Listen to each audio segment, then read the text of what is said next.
Mas kemarin kan waktu di SICC itu kan Presiden menyebut akan meluncurkan gerakan gentengisasi ya Mas. Itu tuh nanti akan di daerah mana aja Mas?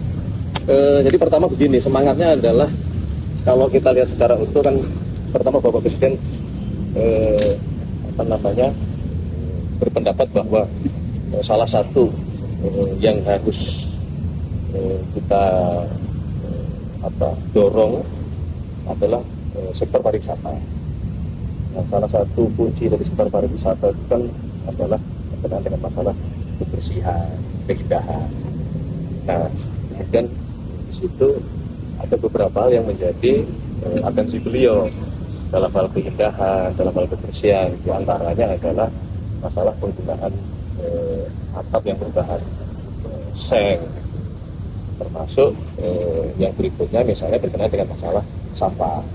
Jadi kalau kemarin saudara-saudara perhatikan di dalam pengarahan beliau di forum Rakornas Pemerintah Pusat dan Pemerintah Daerah kan beliau menyampaikan beberapa hal tersebut, jadi tidak terpenggal-penggal. Intinya adalah mari kita bersama-sama, beliau sebagai kepala negara, kepala pemerintahan, menggugah kita semua untuk mari kita menjadikan lingkungan kita itu jauh lebih bersih, jauh lebih rapi, jauh lebih indah, dengan harapan itu akan mendorong terciptanya zona-zona wisata, banyak iklim yang membuat wisatawan, terutama wisatawan mancanegara mau berkunjung ke negara kita. Jadi bukan sekedar masalah gentengisasinya, tapi lebih dari itu bagian kecil dari apa yang dikehendaki oleh Presiden. Kita semua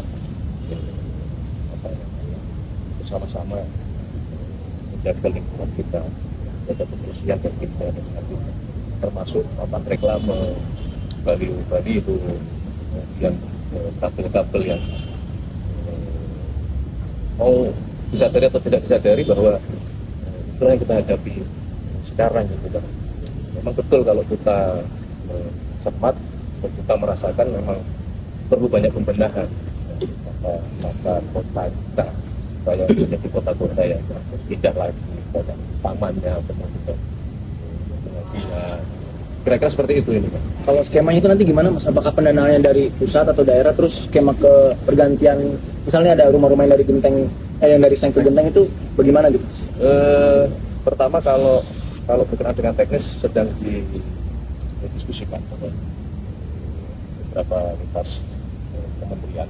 Sebenarnya ini juga bukan baru kemarin di forum Rakornas tersebut Bapak Presiden menyampaikan, karena dalam pertemuan informal ini sudah didiskusikan beberapa waktu yang lalu dan beberapa kementerian sudah diberi tugas, misalnya bagaimana kita bisa menemukan penemuan atau teknologi alat-alat untuk mencetak gentengnya, karena kita membutuhkan memproduksi genteng dalam jumlah yang cukup besar. Minta waktu sebentar untuk didetailkan teknisnya seperti apa. Tapi diberlakukannya mulai tahun ini Mas. Tapi diberlakukannya mulai tahun ini. Ya kita harapannya seperti itu ya. Kemudian juga bicara skema mungkin kita juga berkeinginan, karena ini bagian dari menggugah supaya semua pihak juga pada akhirnya ikut terlibat gitu. Mungkin perorangan atau pihak-pihak swasta, jadi tidak sekedar kita misalnya nanti hanya menggantungkan dari BPN atau APBD gitu, karena semangat kebersamaan dan keindahan kebersihan itulah yang sebagai kepala negara, kepala pemerintahan ingin menggugah gitu. Oke.